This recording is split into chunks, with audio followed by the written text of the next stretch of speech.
L'Iliade, attribuée à Homère, est l'une des plus anciennes et des plus grandes épopées de la littérature occidentale.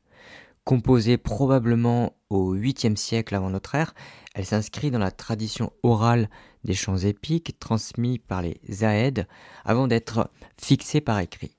Ce poème, rédigé en hexamètre dictalique, compte 24 chants et relate un épisode de la guerre de Troie, conflit mythique en opposant les Grecs ou les Achéens aux Troyens. L'Iliade ne raconte pas toute la guerre, mais se concentre sur un court laps de temps, la colère d'Achille et ses conséquences dramatiques pour les armées grecques. Le récit s'ouvre sur une querelle entre Agamemnon, chef des Grecs, et Achille, le plus vaillant des guerriers. Agamemnon, contraint de rendre une captive, décide par orgueil d'humilier Achille en lui enlevant Briséis. Ulcéré, le héros se retire du combat et implore sa mère Thétis d'obtenir de Zeus qu'il favorise les Troyens. Dès lors, les Grecs, privés de leur champion, subissent de lourdes défaites. Les dieux, divisés dans leur sympathie, interviennent tour à tour dans la bataille, reflétant les passions humaines, mais aussi les volontés divines qui pèsent sur le destin des hommes. Le retrait d'Achille et l'avancée troyenne constituent la trame dramatique sur laquelle se déploient de nombreux épisodes. Duels héroïques, exploits guerriers, scènes de tendresse familiale, ruses nocturnes ou sacrifices tragiques. Le point culminant de l'épopée survient lorsque Patrocle, l'ami intime d'Achille, est tué par Hector, le prince de Troie. Dévasté par la douleur, Achille renonce à sa colère envers Agamemnon et revient au combat pour venger Patrocle. Il tue Hector lors d'un duel épique, puis outrage son cadavre, illustrant la violence extrême des passions humaines. Pourtant, l'ouvrage s'achève sur une scène d'apaisement. Le vieil homme Priam, roi de Troie, vient supplier Achille de lui rendre le corps de son fils. Touché par la douleur d'un père, Achille accepte et restitue la dépouille, permettant les funérailles d'Hector. Ainsi l'Iliade se conclut non sur la chute de Troie, mais sur un geste d'humanité et de compassion qui transcende la barbarie de la guerre. L'Iliade explore des thèmes universels. Au premier rang figure la colère d'Achille, moteur du récit, symbole de l'orgueil et de l'excès, mais aussi de la fragilité humaine face au destin. Le poème souligne également l'opposition entre la gloire guerrière et la mort inéluctable. Achille sait que sa victoire l'amènera à mourir jeune, mais il choisit la renommée immortelle plutôt qu'une longue vie obscure. Les dieux omniprésents incarnent la force du destin et l'impossibilité pour les hommes d'échapper à une fatalité supérieure. Enfin, Homère donne une dimension profondément humaine à son épopée. Les larmes d'Andromaque devant Hector, la douleur de Priam devant Achille, ou encore l'amitié entre Patrocle et son compagnon rappellent que derrière l'héroïsme se cachent la souffrance, l'amour et la perte. Chef-d'œuvre fondateur de la culture occidentale, l'Iliade est à la fois une fresque héroïque et une méditation sur la condition humaine. Elle peint la guerre dans toute sa grandeur et toute son horreur, tout en offrant une réflexion intemporelle sur la gloire, la mort, l'honneur et la compassion. Le premier chant de l'Iliade s'ouvre sur la querelle entre Agamemnon et Achille qui déclenche la trame de toute l'épopée. Chryses, prêtre d'Apollon, vient humblement réclamer la libération de sa fille, captive de guerre, en offrant une rançon. Si l'armée grecque accepte volontiers, Agamemnon, chef des Achéens, réagit avec arrogance. Il insulte le vieillard et le chasse brutalement. L'affront pousse Chryses à implorer Apollon, qui envoie une peste meurtrière sur les Grecs. Une assemblée est convoquée pour comprendre la cause du fléau. Calchas, devint inspiré, révèle que seule la restitution de la captive apaisera le dieu. Contraint, Agamemnon obéit, mais son orgueil est blessé.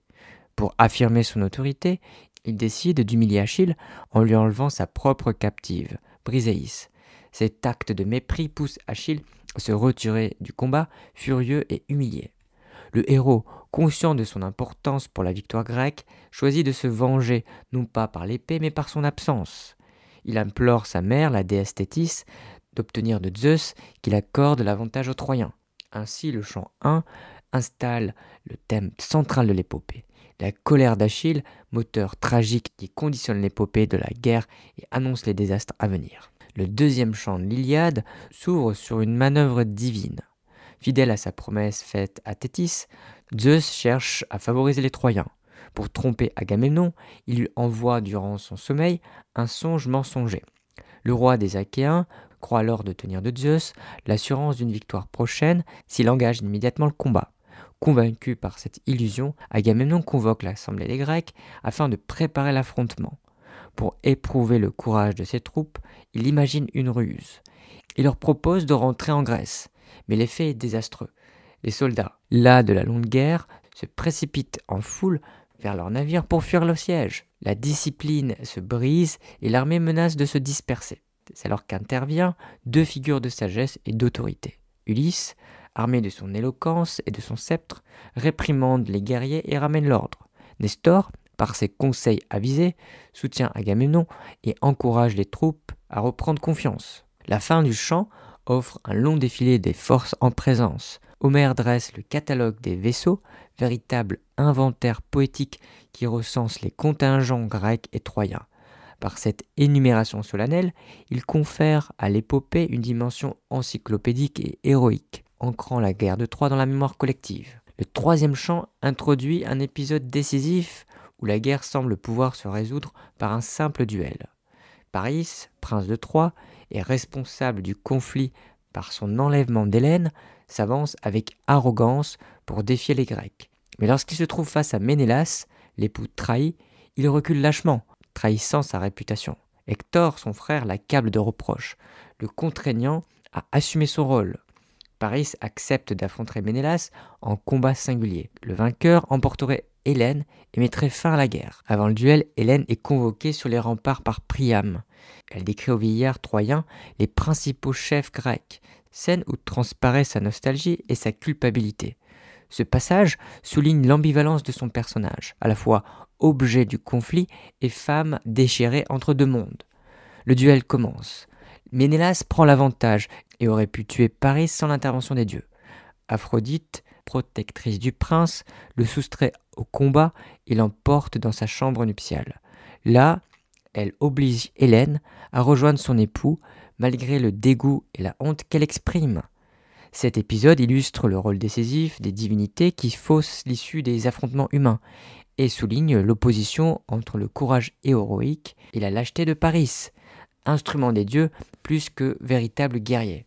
Le quatrième chant marque la fin des illusions d'une paix possible. Après le duel interrompu entre Paris et Ménélas, les dieux se réunissent en conseil.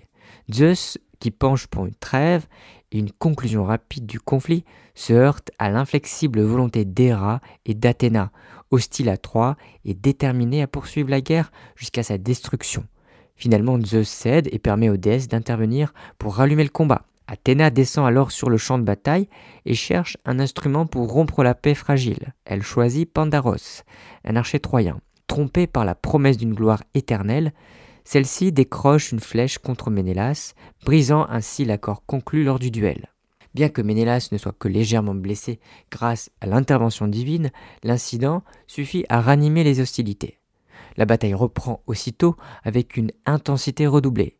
Homère décrit la violence des affrontements, les blessures sanglantes, la fureur des guerriers. Chaque camp subit de lourdes pertes et la terre se couvre de cadavres. Cette reprise brutale des combats souligne la fragilité des pactes humains face au dessein divin et montre combien la guerre, une fois rallumée, échappe à tout contrôle. Ainsi, la promesse d'une résolution pacifique disparaît, laissant place à une spirale de violence inévitable. Le cinquième chant, souvent appelé l'Aristie de Diomède, est consacré à l'exaltation héroïque du roi d'Argos. Inspiré et fortifié par Athéna, Diomède se jette dans la mêlée avec une vigueur surhumaine. Son ardeur guerrière le distingue parmi les Achéens. Il massacre de nombreux Troyens, sème la panique et incarne la puissance invincible d'un guerrier soutenu par la ferveur divine. Mais ce chant ne se limite pas aux exploits humains. Il met en scène l'intervention directe des dieux dans la bataille. Énée, fils d'Aphrodite, affronte Diomède et se trouve en grand péril. La déesse de l'amour tente de sauver son fils en l'emportant loin du combat. Pourtant, Diomède, enhardi par Athéna, ose l'impensable. Il frappe Aphrodite et la blesse à la main. La déesse, humiliée, s'enfuit vers l'Olympe, pleurant auprès de sa mère Dionée, tandis qu'Apollon prend la relève pour protéger Énée. La fureur de Diomède atteint son paroxysme lorsqu'il affronte Arès lui-même, dieu de la guerre. Avec l'appui d'Athéna, il parvient à le blesser, forçant le dieu à se retirer. Ce chant illustre le mélange singulier de l'héroïsme humain et du jeu divin. Les hommes ne sont pas seuls maîtres de leur destin, mais deviennent des instruments d'une lutte où mortels et immortels se confondent. Le 6e chant offre un contraste saisissant entre la fureur du combat et l'intimité des liens familiaux. Alors que la bataille fait rage, Diomède et Glaucos, guerriers de camps opposés, s'apprêtent à s'affronter. Mais en échangeant quelques mots, ils découvrent une vieille hospitalité héritée de leurs ancêtres. Plutôt que de s'entretuer, ils scellent leur amitié et échangent leurs armes en signe de respect, geste qui rappelle l'importance des liens humains au-delà de la guerre. Parallèlement, Hector regagne Troie, chargé de transmettre des ordres et de demander des offrandes à sa mère, Hécube, afin d'apaiser Athéna. Il rencontre d'abord Hélène, dont il réprouve l'attitude, tout en compatissant à son sort. Mais le moment le plus marquant survient dans sa rencontre avec Andromaque, son épouse. Celle-ci, bouleversée, le supplie de ne pas retourner au combat et de songer à leur fils, Astyanax. Hector, conscient de son devoir, refuse. Il sait que sa gloire et l'honneur de sa cité exigent sa présence sur le champ de bataille. La scène finale où Hector prend son fils dans ses bras avant de repartir est l'une des plus émouvantes du poème. Elle oppose tendresse et devoir, vie privée et exigence héroïque, montrant la tragédie de l'homme partagée entre amour et destin. Après les combats sanglants, le 7e chant s'ouvre sur une initiative d'Hector, qui veut mettre fin à l'affrontement par un duel singulier. Le prince troyen s'avance et défie l'un des chefs grecs à le combattre en face à face. Du côté des Achéens, plusieurs héros se portent volontaires, mais le sort désigne Ajax, fils de Télamon, géant de force et de stature. Le duel entre Hector et Ajax occupe le cœur du chant. Les deux guerriers s'affrontent avec une vigueur exceptionnelle. Lances, épées et pierres massives sont échangées dans une lutte acharnée. Aucun ne parvient à dominer l'autre de façon décisive. La tombée de la nuit impose finalement l'arrêt du combat. Dans un geste de respect réciproque, Hector et Ajax s'échangent des présents, une épée et une ceinture. Ce rituel de don symbolise l'honneur partagé et la reconnaissance mutuelle de la valeur héroïque. Profitant de cette trêve, chaque camp enterre ses morts tombés dans la journée. Les Grecs, conscients de la menace constante, entreprennent aussitôt la construction d'une palissade et d'un fossé pour protéger leurs navires. Ainsi, ce chant illustre à la fois la violence ininterrompue de la guerre et les moments de respect chevaleresque qui rappellent la dignité des héros même au milieu des carnages. Le 8e chant marque un tournant. Zeus, maître de l'Olympe, décide d'imposer son autorité aux autres dieux. Réuni en conseil, il interdit toute intervention divine dans la bataille, menaçant de terribles châtiments ceux qui oseraient enfreindre son ordre. Par cette décision, il laisse le destin se dérouler en faveur des Troyens, conformément à la promesse faite à Thétis pour venger l'affront subi par Achille. La bataille reprend alors avec une intensité croissante. Privés du soutien des immortels, les Grecs se trouvent désavantagés face à l'élan troyen. Hector, enflammé par la volonté de Zeus, conduit ses troupes avec ardeur et parvient à repousser les Achéens jusque dans les retranchements qui défendent leurs navires. Les Grecs tentent de résister, mais la puissance des Troyens, encouragés par les présages favorables envoyés par Zeus, deviennent irrésistibles. Lorsque la nuit tombe, Hector fait camper ses troupes sur le champ de bataille, décidé à maintenir la pression au matin. Les Grecs, quant à eux, sont profondément abattus.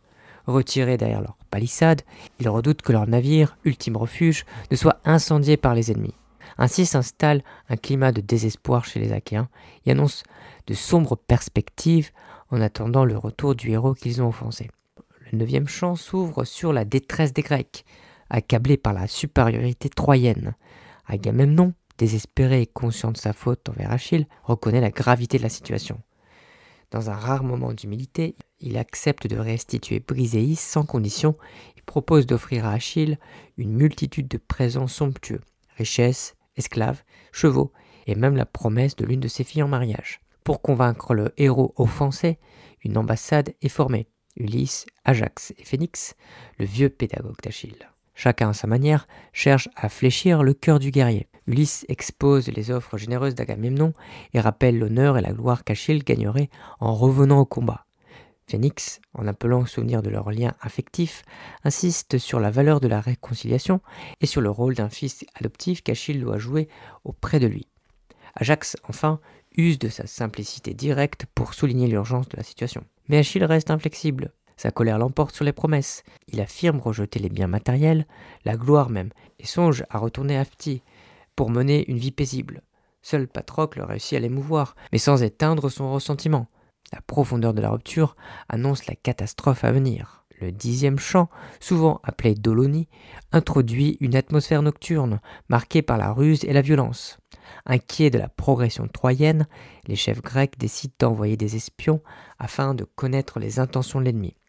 Ulysse et Diomède, deux des plus habiles guerriers achéens, sont choisis pour cette mission secrète. Au même moment, Hector dépêche lui aussi un éclaireur. Dolon, un Troyen rapide et avide de récompenses, s'aventure dans la nuit, mais il tombe dans une embuscade tendue par Ulysse et Diomède.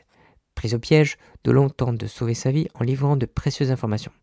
Il décrit l'organisation du camp troyen et révèle la présence de Rhésos, roi de Thrace, récemment arrivé avec un contingent puissant et de magnifiques chevaux blancs. Malgré ses supplications, Dolon est exécuté sans pitié, soulignant la brutalité implacable de la guerre. Guidés par ces révélations, Ulysse et Diomède attaquent alors le camp de Thrace endormi. Dans un massacre rapide et silencieux, ils tuent Rhésos et ses compagnons, puis s'emparent de ses chevaux splendides qu'ils ramènent triomphalement au camp grec. Une autre facette de l'héroïsme homérique est mise en lumière. Non plus la bravoure au grand jour, mais la ruse, la cruauté et l'efficacité meurtrière des actions nocturnes. Le 11e chant décrit une journée particulièrement sanglante et décisive. Dès l'aube, Zeus envoie un signe funeste, annonçant de grandes pertes. Agamemnon, galvanisé, se jette dans la mêlée et combat avec une ardeur farouche. Il terrasse de nombreux Troyens et semble invincible. Cependant, sa fureur guerrière prend fin lorsqu'il est grièvement blessé, contraint de quitter le champ de bataille. La malchance frappe aussi les autres héros grecs. Diomède, qui avait brillé lors du 5e chant, est atteint par une flèche de Paris et doit se retirer. Ulysse, resté seul au milieu de l'ennemi, lutte avec bravoure, mais finit par être entouré et blessé. Seule l'arrivée d'Ajax lui permet d'échapper à la mort. Peu à peu, les Achéens, privés de leur plus grand chef, cèdent sous la pression des Troyens menés par Hector.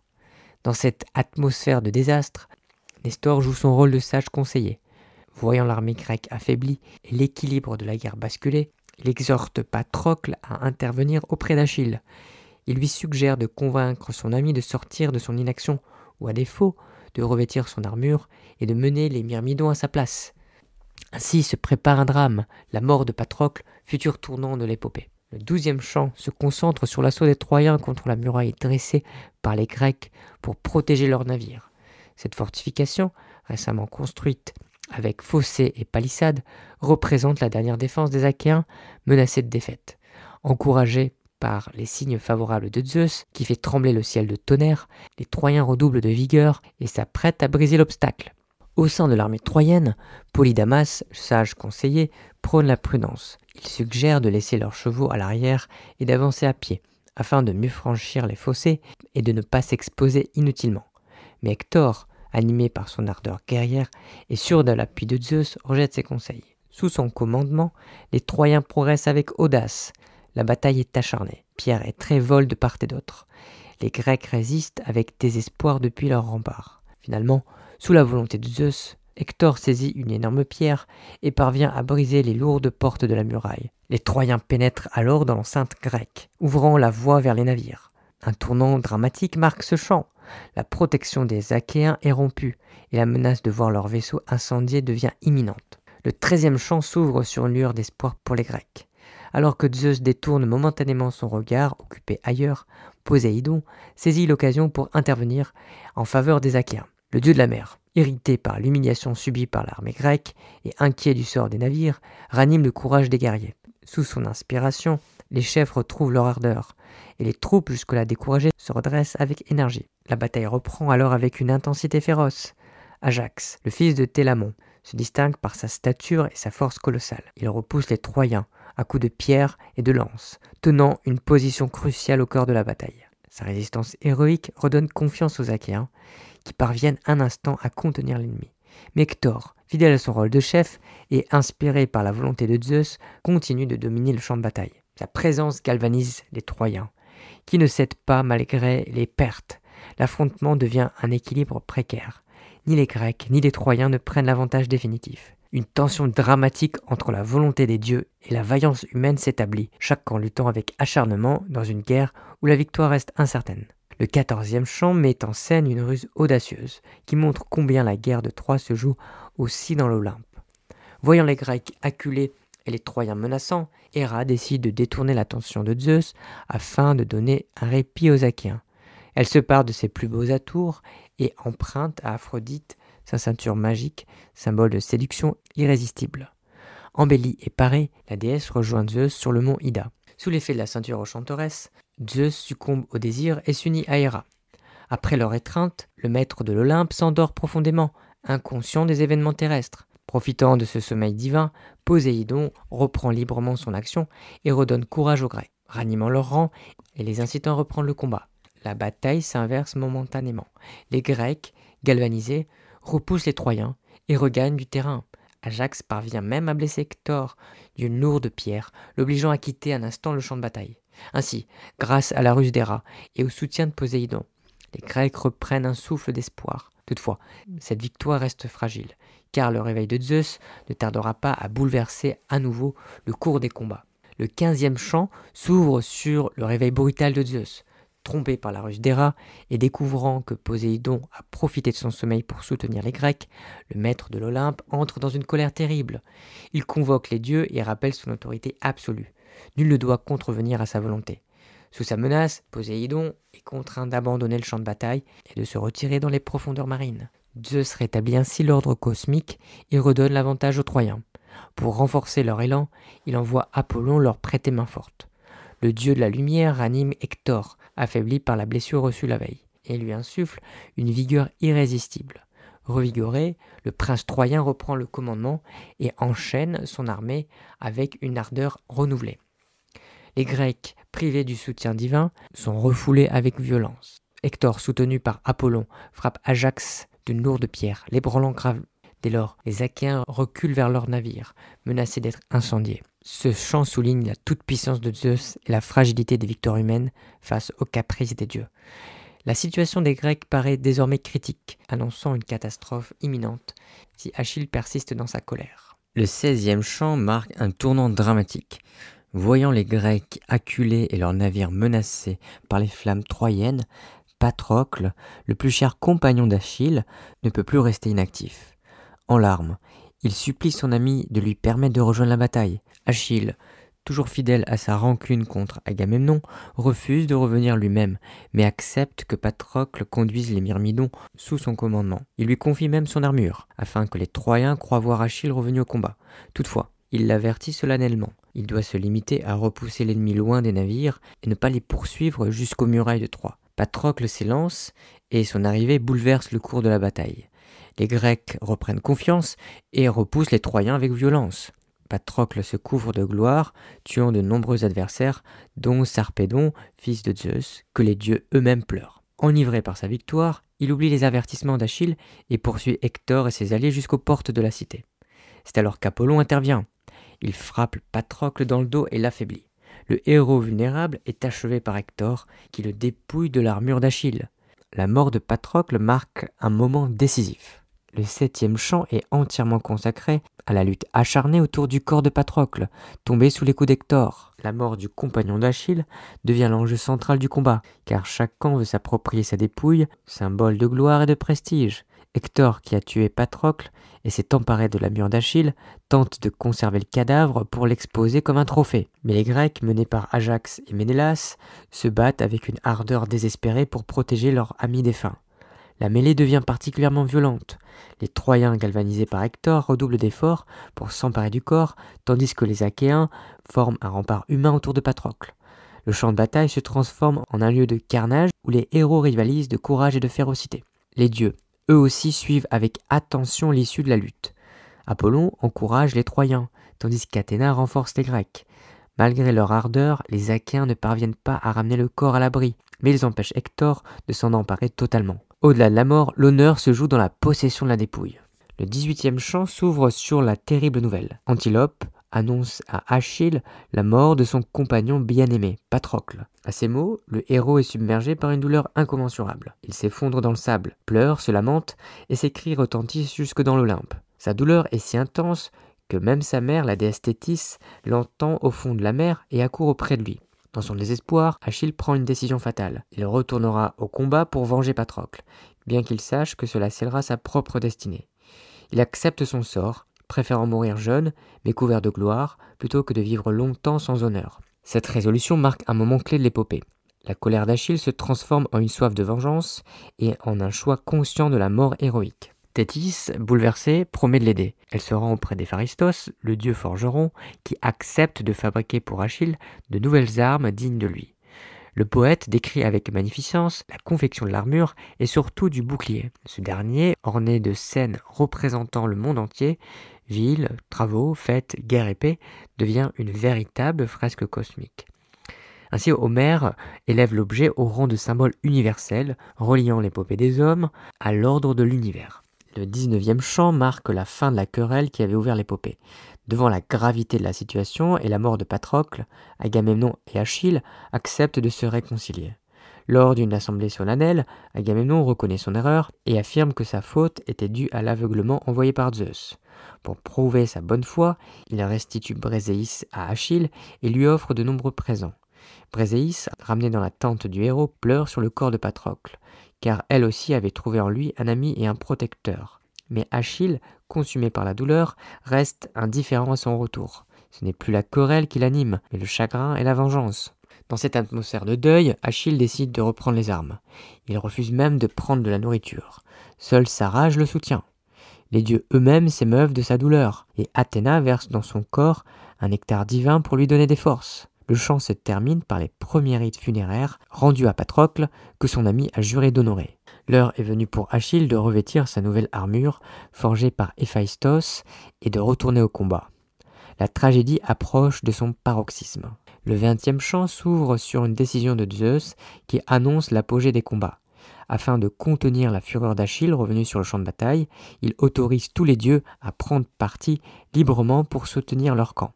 L'Olympe se divise alors. Héra, Athéna, Poséidon et Hermès se rangent du côté des Grecs, tandis qu'Apollon, Arès, Aphrodite et Artémis appuient les Troyens. Le poème prend ainsi une dimension cosmique, où la guerre des hommes devient un reflet de la discorde divine. Dans ce tumulte, Achille se jette dans la mêlée avec une rage surhumaine. Sa présence renverse l'équilibre.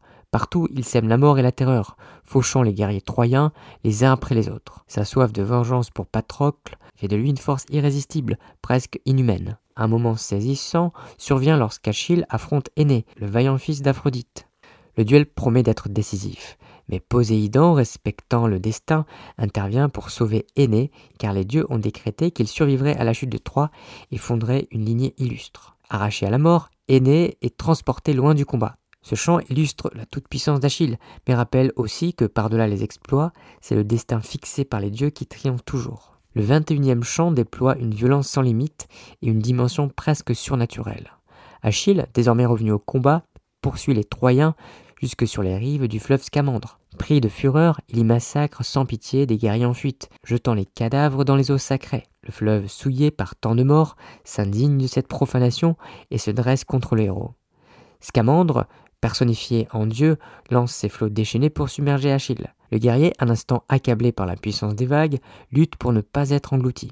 Face à ce danger inouï, il appelle les dieux à son secours. Héphaïstos, obéissant à l'ordre d'Héra, enflamme les eaux du fleuve et contraint Scamandre à se retirer, dompté par le feu. Parallèlement, une bataille éclate entre les dieux eux-mêmes, chacun soutenant son camp avec une ardeur presque humaine. Athéna affronte Arès Héra insulte Artémis, Apollon se heurte à Poséidon. Cette mêlée divine, parfois teintée de violence, parfois de dérision, reflète la dimension cosmique du conflit et sa portée symbolique. Au terme de ce chant, Achille reprend sa course meurtrière, irrésistible, tandis que les Troyens terrorisés se réfugient derrière leurs murailles. L'épopée approche alors de son dénouement tragique. Le 23e chant s'ouvre sur le deuil toujours brûlant d'Achille. Malgré sa vengeance accomplie par la mort d'Hector, le héros reste obsédé par la perte de son ami Patrocle. Fidèle à sa promesse, il organise de grandioses funérailles destinées à honorer la mémoire du compagnon disparu et lui assurer une gloire éternelle. Après la crémation du corps, dont les cendres sont recueillies avec soin, Achille préside aux jeux funèbres. Ces compétitions où s'illustrent les plus grands guerriers grecs constituent un hommage à la fois religieux et héroïque. On y voit des courses de chars où Diomède triomphe grâce à l'aide d'Athéna, des combats de lutte, des courses à pied, des concours de lancer du disque, de tir à l'arc et de pugilat. Chaque épreuve suscite rivalité, jalousie et réconciliation, reflétant en miniature les tensions et les valeurs du monde grec. Ces jeux révèlent aussi la générosité et l'autorité d'Achille, qui distribue des prix somptueux aux vainqueurs comme aux vaincus. Toutefois, derrière la solennité des cérémonies, le héros ne trouve aucun apaisement. La présence de Patrocle lui manque encore, et il reste prisonnier de son chagrin. Ce chant met en lumière la grandeur des rites funéraires qui transforment la mort en gloire durable et inscrivent la mémoire du défunt dans la communauté héroïque. Le dernier chant de l'Iliade s'ouvre sur une image d'une cruauté implacable. Achille, toujours consumé par la colère et la douleur, continue de mutiler le corps d'Hector. Chaque jour, il attache le corps à son char et le traîne autour du tombeau de Patrocle. Mais, par la volonté des dieux, la dépouille reste intacte, préservée de la corruption et de l'outrage. Les dieux, indignés par la démesure d'Achille, décident d'intervenir pour rétablir un équilibre. Zeus envoie Hermès guider le vieux Priam, roi de Troie, jusqu'au camp grec. Dans une scène d'une intensité dramatique unique, Priam pénètre, seul dans la tente d'Achille, et tombe à ses genoux. Il implore le meurtrier de son fils de lui rendre le corps d'Hector, évoquant la douleur universelle d'un père privé de son enfant. Ce geste de supplication bouleverse Achille. En Priam, il reconnaît l'image de son propre père, Pelée, qu'il ne reverra jamais. Ses larmes se mêlent à celles du vieillard, et dans un moment rare de compassion, il accepte de restituer le corps. Les funérailles d'Hector sont alors célébrées, avec solennité et grandeur, unissant toute la cité de Troie dans le deuil. Ainsi s'achève l'Iliade, non par la chute de Troie, mais par une scène d'humanité partagée où la gloire et l'honneur se mêlent à la douleur et à la réconciliation.